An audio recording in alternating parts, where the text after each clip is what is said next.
यकीन मानो आज की कहानी सुनने के बाद आप अपनी जिंदगी का सबसे बड़ा और कठिन लक्ष्य कम समय में हासिल कर पाओगे।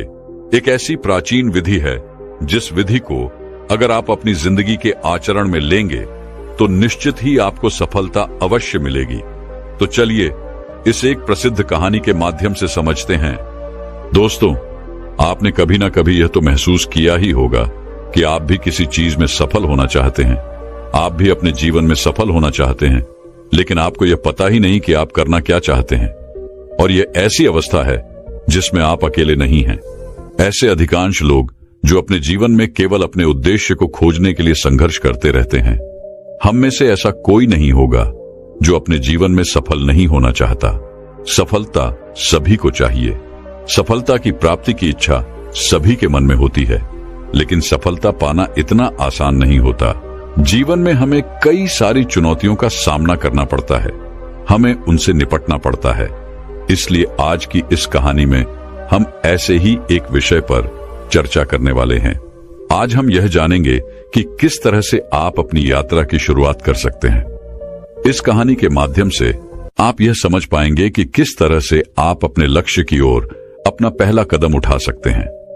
एक ऐसा ही व्यक्ति था जो अपने जीवन में सफल होना चाहता था, लेकिन उसके पास कोई लक्ष्य ही नहीं था। उसे यह समझ में नहीं आ रहा था कि वह क्या करे, वह अपने जीवन में किस प्रकार सफल हो। और एक दिन उस युवक ने एक साधु से कुछ सवाल पूछे और उन साधु के उन जवाबों ने उस युवक की पूरी जिंदगी बदल दी। आज की यह कहानी आपको अपने लक्ष्य को निर्धारित करने में और अपनी सफलता की यात्रा शुरू करने में बहुत मददगार साबित होगी। इसलिए इस कहानी के अंत तक जरूर बने रहिएगा। एक बार की बात है, एक नगर में एक युवक रहता था। वह अपने जीवन में सफल होना चाहता था, लेकिन उसके जीवन में कोई लक्ष्य ही नहीं था। एक दिन वह एक गुरु के पास पहुंचा और उनसे कहता है गुरु, आज का युग कितना आधुनिक हो चुका है और आज हम एक ऐसे भूमि पर रह रहे हैं जहां सभी के लिए भरपूर मौके मौजूद हैं। फिर भी ऐसा क्यों होता है कि केवल कुछ ही लोग सफल हो पाते हैं, कुछ ही लोग कामयाब हो पाते हैं और बचे हुए लोग जिंदगी की इस दौड़ में पीछे रह जाते हैं। उन गुरु ने उस युवक की सारी बातें ध्यानपूर्वक सुनी और उसके इस प्रश्न का जवाब देते हुए कहते हैं, बेटा चलो, ऐसे लोगों का एक उदाहरण देकर मैं तुम्हें समझाने का प्रयास करता हूं कि आखिर कुछ ही लोग अपने जीवन में क्यों सफल हो पाते हैं। जो 25 की उम्र में अपने काम की शुरुआत तो करते हैं, लेकिन वह आखिर तक अपने लक्ष्य तक पहुंच नहीं पाते। क्या तुम ये अंदाजा लगा सकते हो? ये 60 की उम्र तक पहुंचते पहुंचते ये लोग जीवन के किस मुकाम पर होंगे? इन लोगों का मानना है और इन्हें पूरा विश्वास भी है कि 25 की उम्र में शुरुआत करने से ये लोग जरूर कामयाब हो जाएंगे। और अगर तुम इनमें से किसी से भी ये पूछोगे कि क्या तुम अपने जीवन में कामयाब होना चाहते हो, तो उनका जवाब निसंदेह यही होगा कि हां, मैं अवश्य ही कामयाब होना चाहता हूं। उस वक्त जब तुम उन लोगों को देखोगे तो उन पर ध्यान दोगे तो तुम्हें पता चलेगा कि उन लोगों में जीवन को जीने के प्रति जुनून है, जोश है। उनकी आंखों में एक अजीब सी चमक है और उनका हाव भाव भी पक्के इरादे वाला है। उनका जीवन एक दिलचस्प सफर की तरह है, लेकिन 60 की उम्र तक आते आते जानते हो क्या होगा? इस पर वह युवक हाथ हिलाते हुए गुरुवर से कहता है, नहीं, मैं नहीं जानता।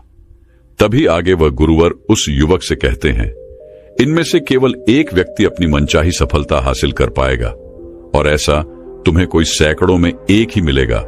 उनमें से 5 अब भी सफलता के लिए संघर्ष कर रहे होंगे और बाकी के 94 हार मान चुके होंगे या फिर असफलता के ऐसे दलदल में नीचे दब चुके होंगे जहां से वापस लौटना नामुमकिन है और जीवन की बुनियादी जरूरतों के लिए भी वह दूसरों पर निर्भर होंगी। जरा सोचो कि 100 में से सिर्फ 5 लोग ही जीवन के किसी मुकाम तक पहुंच पाते हैं। लेकिन आखिर क्या वजह है कि आखिर इतने सारे लोग जिन्होंने एक साथ सफर शुरू किया था, उनमें से केवल 5 लोग ही सफल हो पाए? उस चमक और उस जोश का क्या हुआ जो 25 की उम्र में उनके अंदर कूट कूट कर भरी हुई थी? क्या हुआ उनके सपनों का? क्या हुआ उनकी उम्मीदों का? क्या हुआ उनके पक्के इरादों का?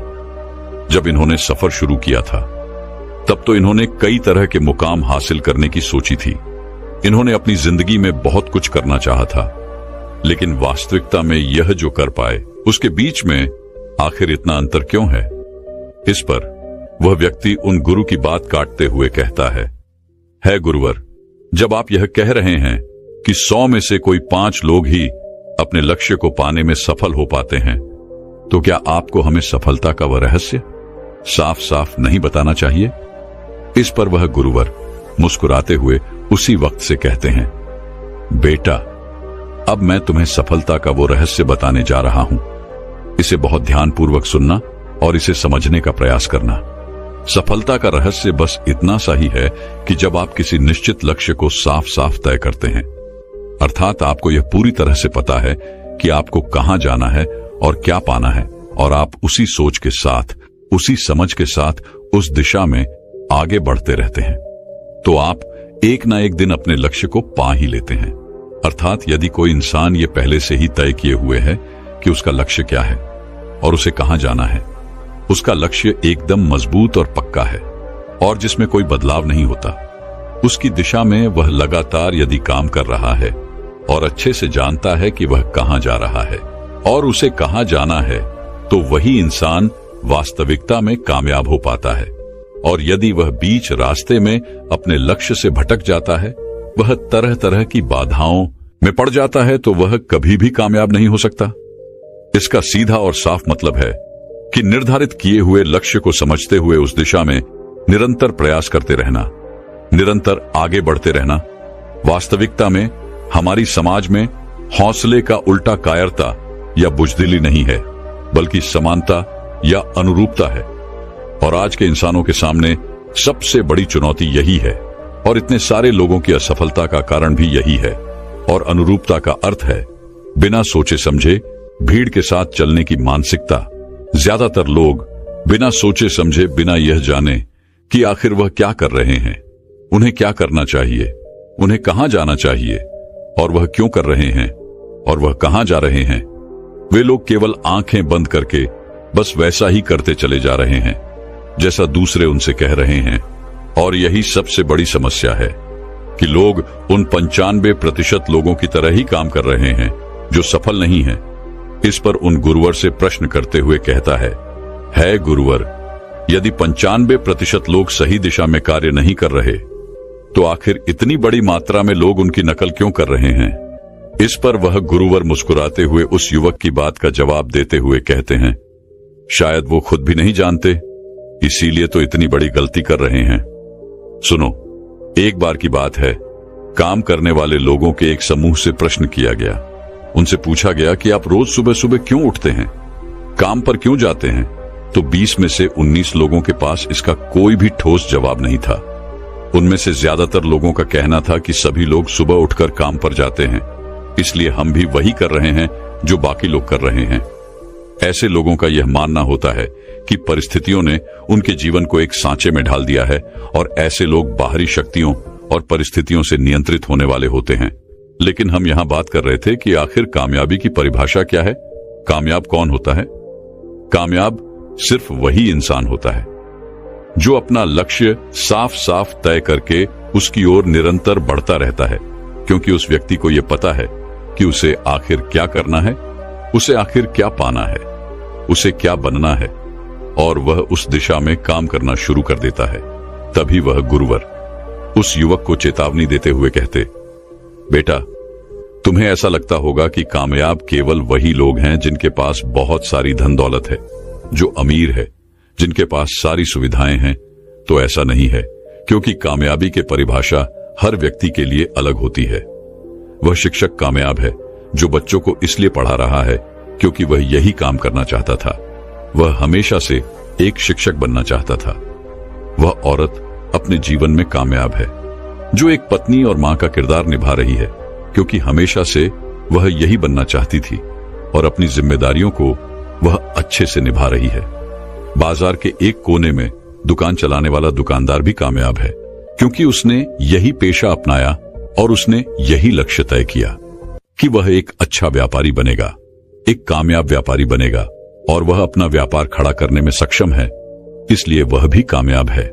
खिलाड़ी भी कामयाब है जो अपने क्षेत्र और देश का सर्वश्रेष्ठ खिलाड़ी बनना चाहता है और इसी मकसद से उसके लक्ष्य को पाने में वह पूरी तरह से जुट जाता है।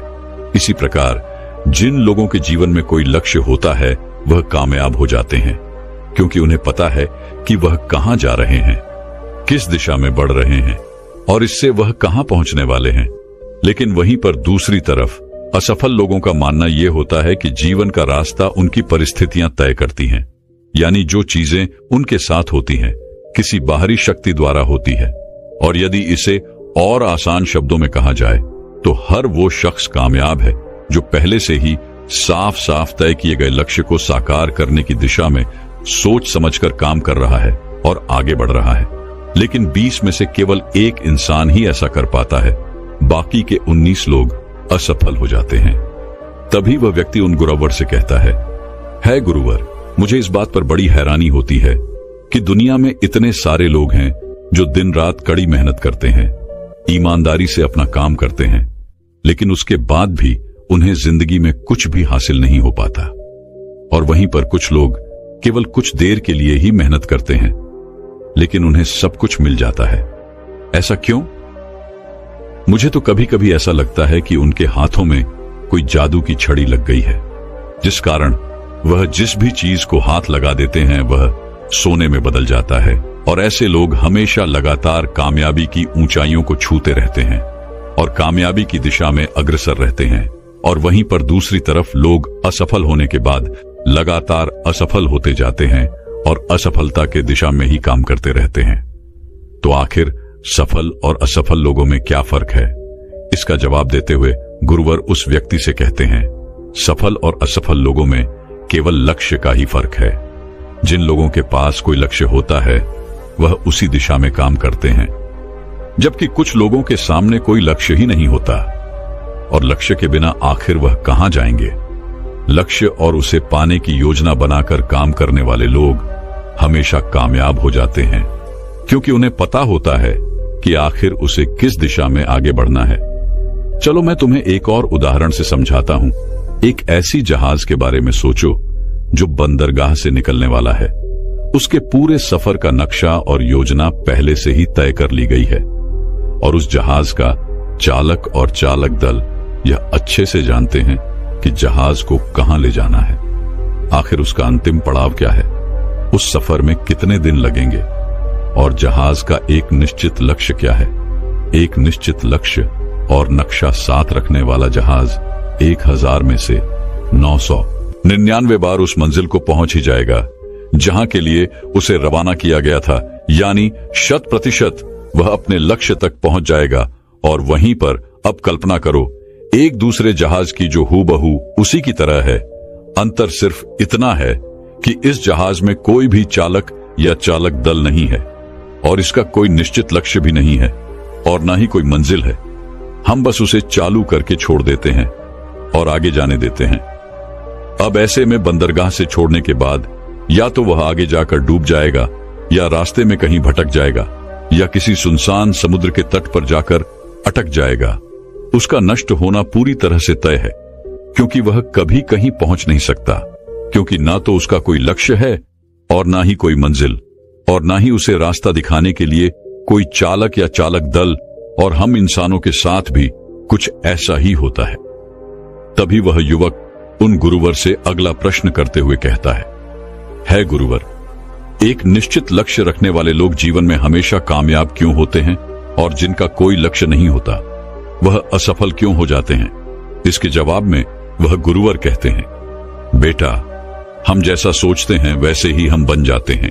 इतिहास में आज तक जितने भी महान और बुद्धिमान शिक्षक, संत या पैगंबर हुए हैं, बस इस एक बात पर पूरी तरह से सहमत है कि इंसान जैसा सोचता है वैसा ही बन जाता है, क्योंकि एक आदमी का जीवन उसके विचारों से बनता है, यानी उसका जीवन वैसा ही होता है जैसा उसके विचार होते हैं, जैसा वह दिन भर सोचता है।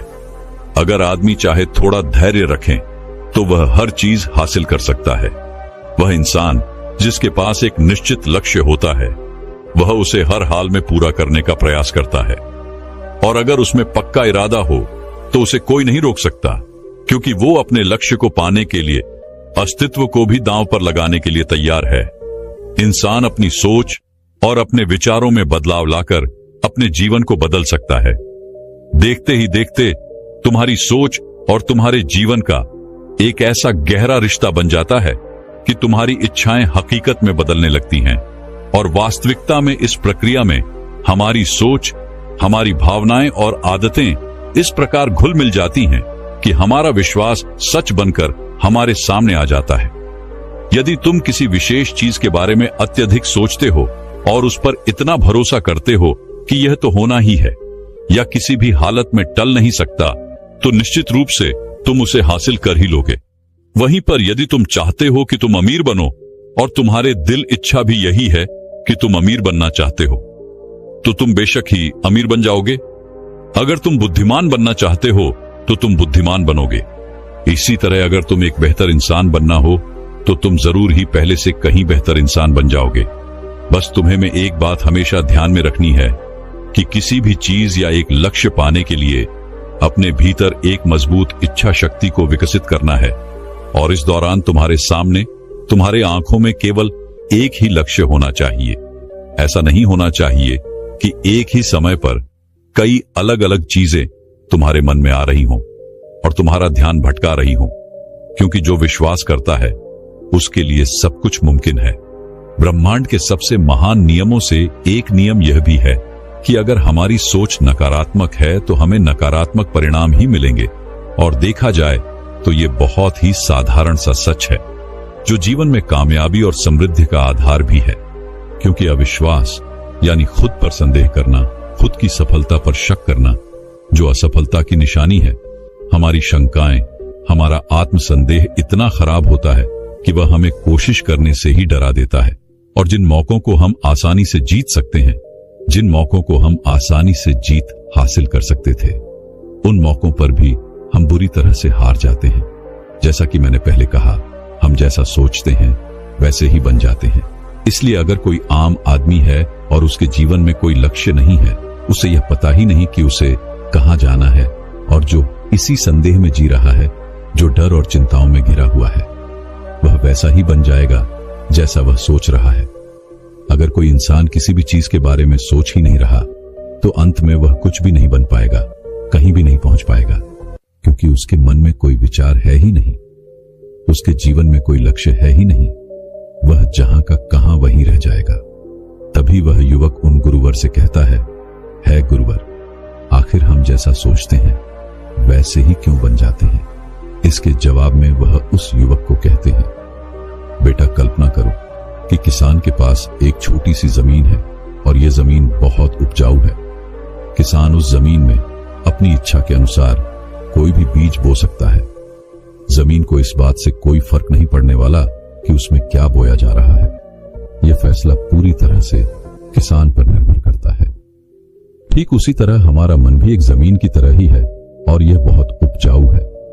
मन को भी इस बात से कोई फर्क नहीं पड़ता कि हम उसमें क्या और कब बोल रहे हैं, हम कौन से विचार उसमें रखते हैं। उसमें जो कुछ भी रखा जाएगा वह वैसे ही फसल देंगे।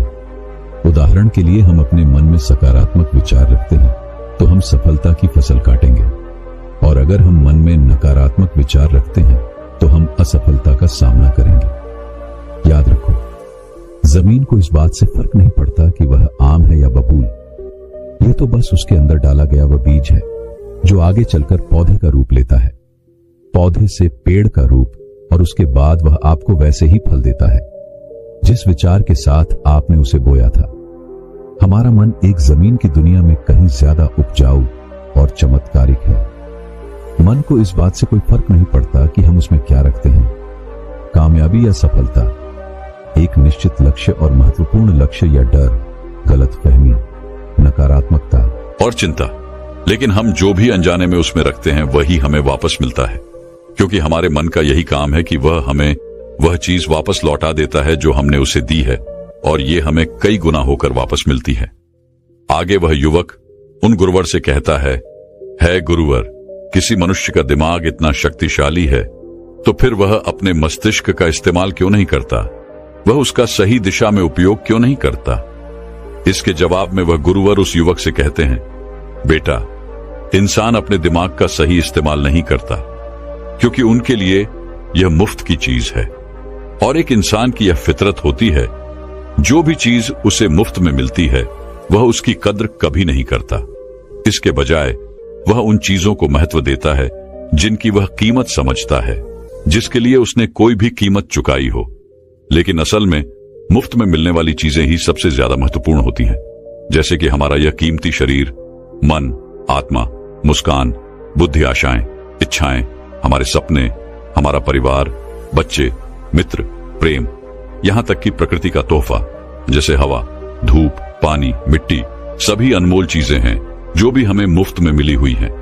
लेकिन एक इंसान इन चीजों की कद्र कभी नहीं करता, और वहीं पर जिन चीजों के लिए हम अपना धन खर्च करते हैं, असल में वह इनके मुकाबले बहुत सस्ती है, बहुत हल्की होती है और उन्हें किसी भी चीज से कभी भी बदला जा सकता है। लेकिन वहीं पर इस प्रकृति से जो हमें चीजें मिली हैं, भले ही वह मुफ्त की हो, उनकी तुलना किसी से नहीं की जा सकती और ना ही उन्हें किसी दूसरे चीज से बदला जा सकता है। इसलिए हर व्यक्ति को यह फैसला करना चाहिए कि वह अपने दिमाग का इस्तेमाल किस काम के लिए करना चाहता है। एक व्यक्ति को एक लक्ष्य निर्धारित करके उसका बीज अपने मन में बोना चाहिए, अपने दिमाग में बोना चाहिए। यह जीवन का सबसे महत्वपूर्ण फैसला होगा। क्या आप अपने काम में सबसे बेहतर बनना चाहते हो? क्या तुम अपने समाज में, अपने समुदाय में ऊंचाइयों पर पहुंचना चाहते हो, या फिर क्या तुम अमीर बनना चाहते हो?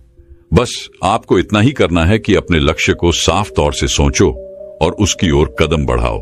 फिर मेहनत से उसे पूरा करने के लिए अपनी जी जान लगा दो। जब तुम निरंतर अपने लक्ष्य की ओर आगे बढ़ते रहोगे तो जल्द ही वह दिन भी आ जाएगा जब तुम्हारा सपना हकीकत में तुम्हारे सामने होगा, अर्थात तुम अपने लक्ष्य को पालोगे। और इस दौरान अपने मन में सकारात्मक भावनाएं बनाए रखो। अपने मन में उसकी छवि बनाए रखो कि तुमने अपना लक्ष्य हासिल कर लिया है। तो तुम अपनी सोच और समझ के साथ आगे बढ़ो, काम करो, अपने सपने की दिशा में निरंतर प्रयास करते रहो। ध्यान दो कि हमारे विचार और सोचने का तरीका हमारे जीवन को प्रभावित करता है। अगर तुम सकारात्मक तरीके से सोचोगे और उस पर विश्वास करोगे तो तुम्हारे लिए सफलता किसी चमत्कार से कम नहीं होगी। इसलिए अपना लक्ष्य निर्धारित करो और लक्ष्य की ओर आगे बढ़ो, मेहनत करो और सकारात्मकता से सोचो। तुम जो सोच सकते हो वही तुम्हारे जीवन को दिशा देगा। आगे वही व्यक्ति उन गुरुवर से आखिरी प्रश्न करते हुए कहता है गुरुवर, क्या कोई ऐसा अभ्यास या ऐसा कोई तरीका है जिसके माध्यम से इन सब बातों को अपनाकर अपने जीवन में उतारकर अपने जीवन में बदलाव ला सकते हैं? इसके जवाब में वह गुरुवर कहते हैं, हाँ बिल्कुल, एक ऐसा अभ्यास है। अब मैं तुम्हें 30 दिनों का एक ऐसा अभ्यास बताने जा रहा हूं जिसको अगर तुमने सही से पूरा किया तो यह तुम्हारे जीवन को बेहतर से बेहतरीन बना देगा, तुम्हारा जीवन पूरी तरह से बदल देगा। आगे गुरुवर उस युवक को चेतावनी देते हुए कहते हैं, लेकिन याद रहे कि बिना कीमत चुकाए हम कुछ भी नहीं कर सकते। इसलिए इस 30 दिन के अभ्यास का परिणाम कुल उसके बराबर होगा जितनी तुमने कोशिश की होगी या जितनी तुमने इसके लिए कीमत चुकाई होगी। लेकिन अब आपके मन में यह प्रश्न उठ रहा होगा कि आखिर यह कीमत क्या होगी? तो इसमें कई सारी बातें आती हैं। पहले तो यह कि तुम्हें बुद्धि और भावना दोनों स्तर पर यह समझना होगा कि हम जैसा सोचते हैं हम बिल्कुल वैसा ही बन जाते हैं। इसीलिए अपने जीवन को अपने अनुसार चलाने के लिए तुम्हें अपने विचारों को अपने नियंत्रण में रखना होगा। यानी कि तुम्हें अपने अंदर से यह बात माननी होगी, तुम्हें इस पर विश्वास करना होगा कि तुम जैसा सोचते हो वैसा ही तुम बन जाते हो। तुम जैसी फसल बोओगे तुम्हें वैसे ही फसल काटने को मिलेगी। दूसरी बात, तुम्हें अपने मन से सभी बाधाओं और बेड़ियों को काट फेंकना होगा और यह सोचकर खुद को उस काम में झोंक देना होगा कि यही काम मेरे लिए प्रकृति ने सोचा है और यही काम मेरे लिए सही है। मैं इस काम के लिए बना हूं, यह काम मेरे लिए मेरे ईश्वर ने तय किया है। अर्थात तुम्हें यही मानना होगा कि सभी सीमाएं, रेखाएं, सभी मानसिक रुकावटें तुम्हारी खुद की बनाई हुई है और तुम्हें उन रुकावटों को तोड़ना होगा, आगे बढ़ना होगा और तुम्हारे सामने तुम्हारी कल्पना से भी ज्यादा अवसर मौजूद होंगे। अर्थात तुम्हें उन तमाम छोटी और सीमित सोच व विचारों से ऊपर उठना होगा जिन्हें तुमने बिना सोचे समझे या परखे सच मान लिया है। जो आज तक तुम सुनते आए हो अपने परिवार में, अपने समाज में, अब वह सभी सोचों को एक बार परख कर देखो। तीसरी बात, अपनी समस्या पर सकारात्मक रूप से सोचने के लिए, खुद को प्रोत्साहित करने के लिए अपनी पूरी क्षमता और हिम्मत का इस्तेमाल करना सीखो। इसके साथ ही अपने लिए एक निश्चित और स्पष्ट लक्ष्य के लिए तैयार करो। अपने दिमाग को अपने लक्ष्य के बारे में सभी संभव गुणों से विचार करने का अवसर देना होगा। अपनी कल्पना को खुली छूट देनी होगी ताकि वह हर संभव समाधान की खोज कर सके। इस विचार को मानने से इनकार कर दो कि लक्ष्य प्राप्ति के रास्ते में कोई भी बाधा तुम्हें हरा सकती है। जब तुम्हें लक्ष्य की तरफ ले जाने वाला रास्ता साफ साफ दिखाई देने लगे तो पूरी निष्ठा और जोश के साथ फैसला लेते हुए काम करो। खुद को लगातार ये याद दिलाते रहो कि तुम अपनी उपलब्धि और कामयाबी के बिल्कुल नजदीक खड़े हो। आगे वह गुरुवर उस युवक से कहते हैं, चलो एक बार फिर से उन महत्वपूर्ण बिंदुओं को जल्दी से दोहरा लेते हैं जो हमें एक खूबसूरत जीवन जीने के लिए कीमत के रूप में चुकानी होगी। पहला, हम जैसा सोचते हैं वैसा ही बन जाते हैं। दूसरा, कल्पना की शक्ति को समझो और अपने दिमाग को ऊंची उड़ान भरने दो। तीसरा, हिम्मत और हौसला रखते हुए अपने लक्ष्य की ओर आगे बढ़ो।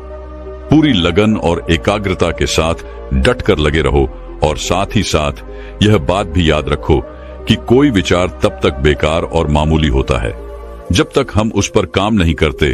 और अब मैं तुम्हें 30 दिनों का वह अभ्यास समझाने जा रहा हूं, इसलिए इसे ध्यानपूर्वक सुनना और समझना। लेकिन उससे पहले अपने दिमाग में ये बात अच्छी तरह से बैठा लो कि इस अभ्यास में तुम्हें कुछ भी खोना नहीं है, बल्कि संभावना है कि तुम बहुत कुछ पा सकते हो। 2 बातें हम सभी पर लागू होती हैं कि हम सभी कुछ न कुछ चाहते हैं। हम सभी किसी न किसी चीज से डरे हुए हैं। मैं चाहता हूं कि तुम उस डर को अभी के अभी कागज पर देखो। वह क्या चीज है जिसे तुम हद से ज्यादा चाहते हो और तुम उसे अपने जीवन में पाना चाहते हो। वह कुछ भी हो सकता है, जैसे एक अच्छी नौकरी, ज्यादा पैसा कमाना, या फिर तुम एक बड़ा घर चाहते हो, या फिर अपने परिवार में ज्यादा प्रेम या तालमेल लाना चाहते हो, फिर जिंदगी में कोई खास मुकाम हासिल करना चाहते हो। तुम जो भी सपने को पूरा करना चाहते हो उसे कागज पर साफ साफ लिखो कि आखिर तुम क्या चाहते हो। और फिर इस बात को ध्यान रखो कि अगले 30 दिनों तक केवल यही तुम्हारा इकलौता और निश्चित लक्ष्य होगा। तुम्हें इसे किसी को दिखाने की जरूरत नहीं है, लेकिन इसे हमेशा अपने साथ रखो ताकि तुम दिन में इसे कई बार देख सको। इस पेपर पर लिखे गए लक्ष्य को सुबह उठते ही अपने मन में दोहराओ। दिन भर सकारात्मक तरीकों से उसके बारे में सोचो। दिन भर में जब भी तुम्हें मौका मिले तो इस कागज को जरूर एक बार देखो और उसे जोर जोर पढ़ो। रात को सोने से ठीक पहले भी इसे देखना मत भूलना और इसे जोर जोर से जरूर पढ़ना। और जब भी तुम इसे देख रहे हो तो अपने मन में यह पूरा विश्वास रखना कि तुम एक ना एक दिन ऐसे अवश्य बन जाओगे जिसके बारे में तुम सोच रहे हो, जिसे तुम बार बार देख रहे हो। क्योंकि इसे देखते समय तुम अपने लक्ष्य के बारे में सोच रहे हो और यह मान लो कि तुम बहुत जल्द अपने लक्ष्य को हासिल भी कर लोगे। वास्तविकता में जिस क्षण हम उसे लिखते हैं और इसके बारे में सोचना शुरू करते हैं, उसी क्षण से यह तय हो जाता है कि आप इस लक्ष्य को अवश्य पाकर रहेंगे और इसकी प्रक्रिया शुरू हो जाती है। अर्थात यह लक्ष्य अब हमारा है और यह हमारा अगला काम है। जिस चीज से भी तुम्हें डर लगता हूं उसके बारे में सोचना बिल्कुल बंद कर दो। जब भी तुम्हारे मन में कोई डर या नकारात्मक विचार आए तो मन में अपनी सकारात्मक और सार्थक लक्ष्य के बारे में उसे अच्छी तरह से समझाओ। उसकी मानसिक तस्वीर की कल्पना करो और इसे आज से ही शुरू कर दो। लेकिन इस 30 दिन के दौरान एक ऐसा वक्त भी आएगा जब तुम थक कर हार मान जाओगे। तुम्हें लगने लगेगा कि यह सब बेकार है। इन सब चीजों से कोई फर्क नहीं पड़ता, क्योंकि व्यक्ति के लिए सकारात्मक सोचने की तुलना में नकारात्मक सोचना ज्यादा आसान होता है। और यही कारण है कि 100 में से केवल 5 लोग ही कामयाब हो पाते हैं। लेकिन तुम्हारी कोशिश यह होनी चाहिए कि तुम उन 5% लोगों में अपनी जगह बना सको, और इसके लिए तुम्हें अभी से शुरुआत करनी होगी। इन 30 दिनों के लिए तुम्हारे दिमाग का नियंत्रण पूरी तरह से तुम्हारे हाथ में होना चाहिए और इस दौरान दिमाग को केवल वही सोचना होगा जिसकी इजाजत तुम उसे दोगे, और इस 30 दिनों के भीतर इस परीक्षण के दौरान तुम्हें हर दिन उससे भी ज्यादा काम करना होगा जितना तुम पहले करते थे। और इन सभी के अलावा एक जोशीला और उत्साहित रूप बनाए रखने के लिए कोशिश करना। पहले से भी ज्यादा प्रयास करो, अपने लक्ष्य ध्यान में रखते हुए करो कि तुम्हें जीवन में ठीक उसी के बराबर कुछ मिलेगा जितना तुम उसमें लगाओगे। जिस पल हम किसी लक्ष्य पर काम करने का फैसला कर लेते हैं, उसी पल हम कामयाब इंसान बन जाते हैं और उन गिने चुने खास लोगों में आ जाते हैं जो अच्छे से जानते हैं कि वे कहां जा रहे हैं। और इसके बाद हम 100 में से शेष 5 लोगों की गिनती में आ जाते हैं। अपने मन से पूरी तरह से चिंता मिटा दो कि तुम अपने लक्ष्य को कैसे हासिल करोगे। ये सोचना तुम बिल्कुल बंद कर दो कि तुम वहां तक कैसे पहुंचोगे। इसे उस शक्ति के ऊपर छोड़ दो जो तुमसे भी कहीं ज्यादा सक्षम और ताकतवर है। तुम्हें बस यह पता होना चाहिए कि तुम किस दिशा में और कहां जा रहे हो। बाकी जो भी सवाल तुम्हारे सामने आएंगी, समय के साथ उनका जवाब खुद ब खुद तुम्हें मिलता जाएगा। तुम पुराने ग्रंथों में बताई गई इन बातों को याद रखो और अपने अभ्यास के दौरान हर दिन अपने सामने रखो और सवाल पूछो और उसका जवाब तुम्हें मिल जाएगा। खोजो और तुम उसे पालोगे। दस्तक दो और तुम्हारे लिए दरवाजा जरूर खुलेगा, क्योंकि हर एक इंसान जो कुछ जानने की इच्छा रखता है उसे जवाब मिलता है, जो खोजता है उसे वह चीज मिल जाती है, और जो दस्तक देता है उसके लिए दरवाजा भी जरूर खुलता है।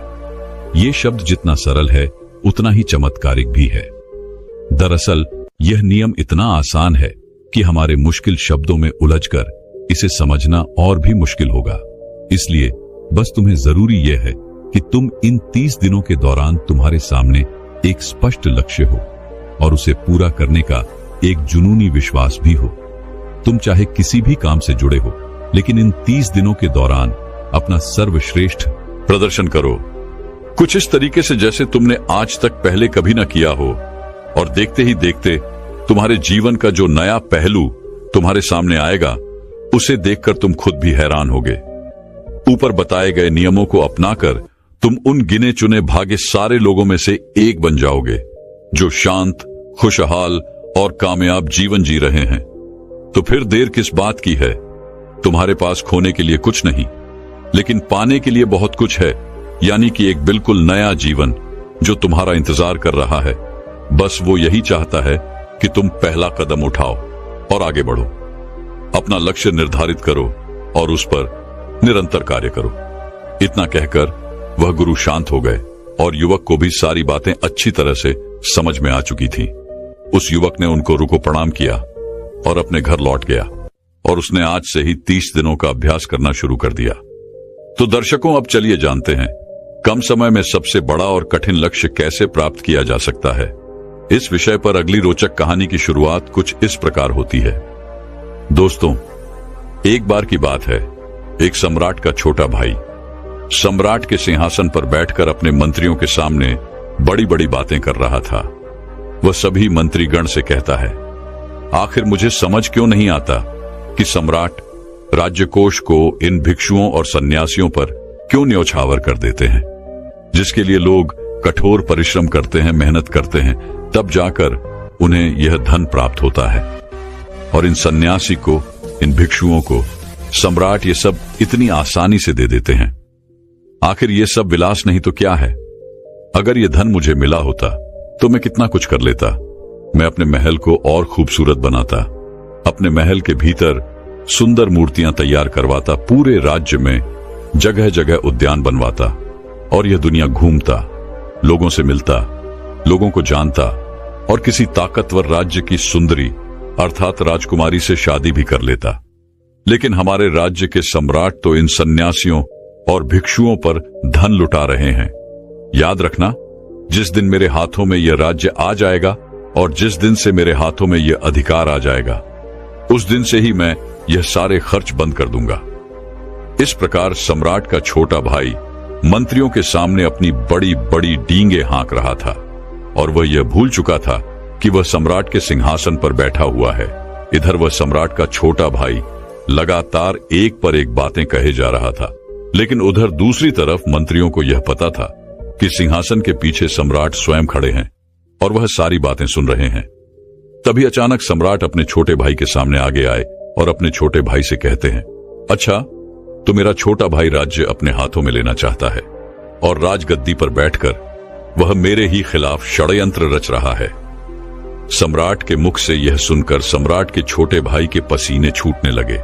वह पूरी तरह से स्तब्ध रह गया। उसकी बुद्धि ने काम करना बंद कर दिया। माथे से पसीना छूट रहा था। उसके बाद बड़ी मुश्किलों से डरते हुए हिम्मत जुटाकर सम्राट के छोटे भाई ने सम्राट से कहा, सम्राट, मेरा मतलब यह नहीं था। मैं तो आपके मंत्रियों के कहने पर ही आपके सियासत पर बैठा था। सम्राट, मेरे खिलाफ ये कोई साजिश रची जा रही है। मेरा ऐसा कोई मतलब नहीं था। मुझसे बहुत बड़ी भूल हो गई। मुझे क्षमा करें सम्राट, मुझे क्षमा करें। इस पर सम्राट क्रोधित होते हुए अपने छोटे भाई से कहता है, भूल तुमसे नहीं, बल्कि भूल तो मुझसे हो गई जो मैंने अपने छोटे भाई को युवराज के तौर पर देखा और उसे युवराज घोषित कर दिया। उसके बाद सम्राट ने तुरंत ही अपने सिपाहियों को आदेश दिया और कहा, सिपाहियों, इसे दूर जंगल में ले जाओ और राजद्रोह के अपराध में इसका सर काट दो। सम्राट के एक आदेश पर सभी सिपाही सम्राट के छोटे भाई को पकड़कर जंगल ले जाने लगे। तभी वहां पर उस राज्य के राजगुरु भी थे। इस बार उन राजगुरु ने सम्राट से कहा, हे राजन, आप अपने भाई के निर्मम हत्या का पाप अपने से क्यों लेना चाहते हैं? मेरी आपसे विनती है कि इसे ऐसी सजा सुनाइए जिससे ये सबक सीख सके और इसे अपनी गलती का एहसास हो सके। राजगुरु के साथ साथ वहां का सारा मंत्रीगण भी राजगुरु के साथ था। वह उनकी बात से सहमत था। सम्राट ने सभी की बातें ध्यानपूर्वक सुनी और सम्राट उन सभी की बात मान गए। तभी वह सम्राट को सोच विचार कर अपने सिपाहियों से कहते हैं, सिपाहियों, इसे अगले 7 दिनों तक महल में रखो और दुनिया के सारे सुख दो। अच्छा खाना, नाच गाना, बाद में घूमना। अगले 7 दिनों तक इसे सारे सुख दो और 7वें दिन इसका सर कलम कर देना। और इसके साथ साथ मेरी एक और शर्त भी है। हर दिन इसे कोई याद दिलाता रहेगा कि इसकी मृत्यु 7वें दिन होनी है। इसे 7वें दिन बांध दिया जाएगा। यह सुन सम्राट का भाई रोने लगा, विलाप करने लगा। वह क्षमा की याचना करने लगा, लेकिन सम्राट ने एक नहीं सुनी। सम्राट के आदेश पर सैनिक उसे खींचकर राज दरबार ले गए और उसे आलीशान महल में कैद कर दिया। 7 दिन उसकी खूब सेवा की गई। नाच गाना, खाना पीना सब कुछ उसे दिया गया।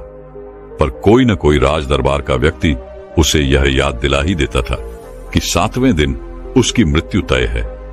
7वें दिन उसका सर धड़ से अलग कर दिया जाएगा। देखते ही देखते पूरे 6 दिन निकल गए। आखिरी दिन जब सिपाही युवराज को लेने आए, इस पर युवराज उन सिपाहियों से कहता है, आज मेरे जीवन का आखिरी दिन है और मेरी एक आखिरी ख्वाहिश है। इस पर एक सिपाही युवराज से पूछता है, बोलो, तुम क्या चाहते हो? युवराज कहते हैं, मुझे बस एक बार अपने भाई से मिलना है। मैं आखिरी बार बस अपने भाई से मिलना चाहता हूं। युवराज की फरियाद राज दरबार में पहुंचाई गई और सम्राट तुरंत ही युवराज से मिलने के लिए निकल पड़े। कुछ देर बाद जब सम्राट राजकुमार के पास पहुंचे तो राजकुमार ने सम्राट से कहा, भैया, मेरा एक सवाल है। इस पर सम्राट राजकुमार से कहते हैं, पूछो, तुम क्या पूछना चाहते हो? इस पर युवराज सम्राट से कहते हैं, महाराज, जब आप पीछे छुपकर सब सुन रहे थे, आप जानते थे कि मैं आपके विरुद्ध कोई भी षड्यंत्र नहीं रख रहा था। मैं तो केवल उन सन्यासियों, उन भिक्षुओं को दान देने की असहमति जता रहा था। फिर इसमें मैंने ऐसा क्या पाप कर दिया? फिर आपने मुझे इतने विचित्र सजा क्यों सुनाई? इससे तो अच्छा था कि आप उसी दिन मेरा सर मेरे धड़ से अलग कर देते। इस तरह से रोज रोज मरने से एक बार मरना अच्छा होता। फिर आखिर आपने ऐसा क्यों किया? वह सम्राट बहुत ज्ञानी था। वह अपने छोटे भाई से कहता है, युवराज, तुम्हें इसका जवाब अभी मिल जाएगा, लेकिन उससे पहले तुम मुझे यह बताओ कि पिछले 7 दिनों में तुम्हें कितने सुख मिले? इस पर युवराज आश्चर्यचकित होकर सम्राट से कहता है, कौन से सुख महाराज, जिसके सर पर सतत मृत्यु नाच रही हो, जिसे हर पल आने वाले मृत्यु की याद दिलाई जा रही हो? क्या वह अपने जीवन में सुखी रह सकता है? वह अपने जीवन को सुखी सुखी कैसे बिता सकता है? हर पल मेरे सामने स्वादिष्ट भोजन थे, लेकिन वो गले से नीचे नहीं उतर रहे थे। दुनिया के सारे भोग विलास मेरे सामने थे, लेकिन उसके बाद भी उसमें कोई रस नहीं था। मेरे मन में तो बार बार केवल एक ही विचार आ रहा था कि जीवन में ऐसे कितने सारे काम थे जो मैं कर सकता था, लेकिन मैंने ऐसा कुछ भी नहीं किया। मैं कुछ जानना चाहता था, सीखना चाहता था, लेकिन अब मेरे पास वक्त नहीं है। मैं अब कुछ भी नहीं कर सकता। इन 7 दिनों में मेरी आंखों के सामने हमेशा मेरी मृत्यु नाच रही थी, इसलिए मुझे सब कुछ व्यर्थ नजर आ रहा था, सब कुछ नश्वर नजर आ रहा था। सारे शारीरिक सुख भी मुझे दुख के समान लग रहे थे। ऐसे में मैं भला सुख कैसे भोग सकता हूं? इस पर सम्राट मुस्कुराने लगे और अपने छोटे भाई अर्थात युवराज से कहते हैं, युवराज, तो मैं यह विचित्र सजा इसीलिए सुनाई गई थी ताकि तुम अपनी गलती का एहसास कर सको, और तुम बिल्कुल सही समझ रहे हो। देखो, जो सतत जीवन की नश्वरता का चिंतन करते हैं, जो ज्ञानी हैं, सन्यासी हैं, जिन्हें हमेशा मृत्यु का बोध रहता है, वह भला कैसे सुख ले सकते हैं? जिनके सामने उनकी मृत्यु नाच रही हो, वह भला अपने जीवन को भोग विलास में कैसे बिता सकते हैं? सम्राट की आवाज सुनकर युवराज की आंखों में आंसू आ गए। युवराज को अपनी गलती का एहसास हो चुका था। युवराज ने सम्राट से क्षमा मांगी और सम्राट ने उसे क्षमा कर दिया। दोस्तों, इस कहानी से हमें बहुत कुछ सीखने को मिलता है। पहली बात तो यह है कि हम मजे के पीछे क्यों भागते हैं। हम सब थोड़ा अच्छा महसूस करना चाहते हैं, थोड़ा जोश, थोड़ा जीवन महसूस करना चाहते हैं। हमें लगता है कि सुख का भोग करने से ही हमें अच्छा लगता है, लेकिन क्या यही वास्तविकता है? नहीं, ये पूरा सच नहीं है। जैसे खाली पानी से आपकी प्यास नहीं बुझती, वैसे ही मजे करने से केवल थोड़ी देर के लिए ही आपको आनंद आता है, लेकिन उसके बाद आपका मन दोबारा परेशान होने लगता है। फिर धीरे धीरे हमारा मन असंतुष्ट रहने लगता है, जिस कारण हमारे भीतर दुख उत्पन्न होता है, तनाव उत्पन्न होता है, परेशानियां उत्पन्न होती हैं। लेकिन अब आपके मन में यह प्रश्न उठ रहा होगा कि भला मजे करने से कैसा दुख? तो चलिए इसे एक उदाहरण के तौर पर समझते हैं। मान लीजिए कि आपकी त्वचा बीमार है, अर्थात आपको स्किन इन्फेक्शन हुआ है, और जब एक जगह बार बार खुजली होने लगती है तो पहले आप थोड़ा सा खुजाते हैं जिससे आपको राहत मिलती है, लेकिन फिर ये इच्छा होने लगती है क्यों ना हम इसे और खुजाएं ताकि हमें और आनंद आए, हमें संतुष्टि मिले, जिस कारण आप उस जगह पर बार बार खुजाने लगते हैं। लेकिन बार बार खुजाने की वजह से वह जगह अर्थात वो स्किन फट जाती है और देखते ही देखते उसमें घाव बनने लगता है, और तब आपको इस बात का एहसास होता है कि अब इस जगह पर हमें दवाई का इस्तेमाल करना चाहिए, अर्थात हमें दवाई लगानी चाहिए, इसकी मरहम पट्टी करवानी चाहिए, हमें इस जगह को आराम देना बहुत जरूरी है, तब जाकर हमारा यह घाव कहीं पर भर पाएगा और हमें इससे राहत मिलेगी। ठीक इसी तरह से सारे सुख का चक्र भी चलता रहता है। कोई भी सारे सुख में संतुष्ट नहीं रह पाता। जब एक चीज से मन भर जाता है तो हम दूसरी चीज के पीछे भागते हैं। इसी प्रकार जब दूसरी चीज से मन भर जाता है तो हम तीसरी, चौथी और इसी प्रकार तरह तरह की चीजें हम ढूंढते ही रह जाते हैं। जैसे कि आजकल लोग तरह तरह की वीडियोस देखना पसंद करते हैं। कोई वेब सीरीज देखता है तो कोई कॉमेडी वीडियो देखता है, कोई शॉर्ट्स देखना पसंद करता है, और जब इन सब में मन नहीं लगता तो हम समाचार देखने लग जाते हैं। लेकिन फिर भी हमारे मन को संतुष्टि नहीं मिलती और देखते ही देखते यह एक आदत बन जाती है। जिस प्रकार एक शराबी शराब के पीछे भागता है, एक अधिक खाने वाला व्यक्ति खाने के पीछे भागता है और इसमें उनका अधिक से अधिक समय निकल जाता है, और इसी चक्र में हमारे जीवन का अमूल्य समय यूं ही व्यस्त हो जाता है। हमारी सारी ऊर्जा यूं ही नष्ट हो जा रही है, और जब हमें इस बात का एहसास होता है तब हम अपने आप को अपराधी महसूस करते हैं। हमें लगता है कि हम ही वो हैं जिस कारण यह सब कुछ हो रहा है, हम ही अपना समय यूं ही व्यस्त कर रहे हैं। और जब हम ऐसा महसूस करते हैं तब हमें यह भी महसूस होता है कि हमें अपने आप को इस चीज से उभारना चाहिए, और इससे अपने आप को उभारने के लिए, हम अच्छा महसूस करने के लिए फिर किसी मजे के पीछे भाग लेते हैं। हम फिर से कुछ ऐसा करने लग जाते हैं जिसमें हमें मजा आए, जिससे हमें संतुष्टि प्राप्त हो। लेकिन क्या वह संतुष्टि हमेशा के लिए रहने वाली है? नहीं, वो तो केवल कुछ पलों की है। वो आपको हमेशा हमेशा के लिए संतुष्ट नहीं कर सकती। और यही हमारी सबसे बड़ी गलती है, क्योंकि इस चक्र में हमारी जागरूकता खत्म होती जा रही है। जैसे कि मान लो कोई व्यक्ति अत्यधिक मीठा भोजन करता है या अत्यधिक मीठा सेवन करता है। ऐसे समय पर यदि वह यह कहे कि अब से वह मीठे का सेवन नहीं करेगा और आप उसके सामने यदि कुछ मीठा रख दें, तो क्या वो अपने आप को रोक पाएगा? ठीक वैसे ही मजा है। जब हम लगातार मजा करने लगते हैं, जब हम लगातार मजे की ओर आगे बढ़ने लगते हैं, तो हम चाहकर भी खुद को रोक नहीं पाते। हम इस चक्कर में फंस कर रह जाते हैं और ये भूल जाते हैं कि जब आप अपना काम पूरा करते हैं तब आप रात को थक कर सोते हैं और उसी में असली संतुष्टि है। लेकिन जब हमारी चेतना का स्तर गिरने लगता है तो हमारी बुद्धि भी भ्रष्ट होने लगती है। इंसान सही और गलत में अंतर नहीं कर पाता। ऐसा इंसान पूरे जीवन में कभी नहीं जान पाता कि आनंद का असली स्रोत क्या है। वह यह भूल जाता है कि असली स्रोत तो हमारे भीतर ही है।